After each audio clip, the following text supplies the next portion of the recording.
بسم اللہ الرحمن الرحیم۔ فرمان مصطفیٰ صلی اللہ تعالی علیہ وآلہ وسلم، تمہارا مجھ پر درشی پڑھنا پلصراط کی طریقے میں نور ہوگا۔ صلو الحبیب۔ کھانا بیٹھ کر کھانا پینا سنت ہے، ہمارا کراشت عطاری خوابوں کی تعبیر لے کے پیش خدمت ہے، اور آپ دیکھ رہے ہیں شارٹ تعبیر۔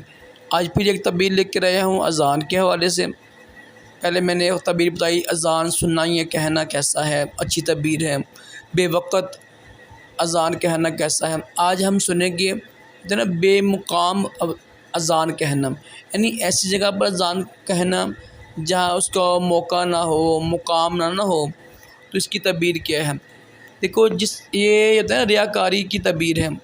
وہ بندہ ریاکاری کرے گا، مکاری کرے گا، فریب، ٹھیک ہے، جس طرح یعنی ریاکاری کرنے والا رب کو چھوڑ کے لوگوں کو نیت دکھاتا ہے نا کہ میں ریاکاری کر رہا ہوں، حالانکہ وہ موقع نہیں ہوتا۔ تو اسی طرح بے مقام جگہ پر اذان کہنا، اس کی تعبیر یہ ہوتی ہے کہ وہ بندہ ریاکاری کرے گا، زہردار ہوگا اور فریب دھوکے سے کام لے گا۔ توبہ استغفار کرے، اچھی تعبیر نہیں ہے، رب سے پناہ مانگے۔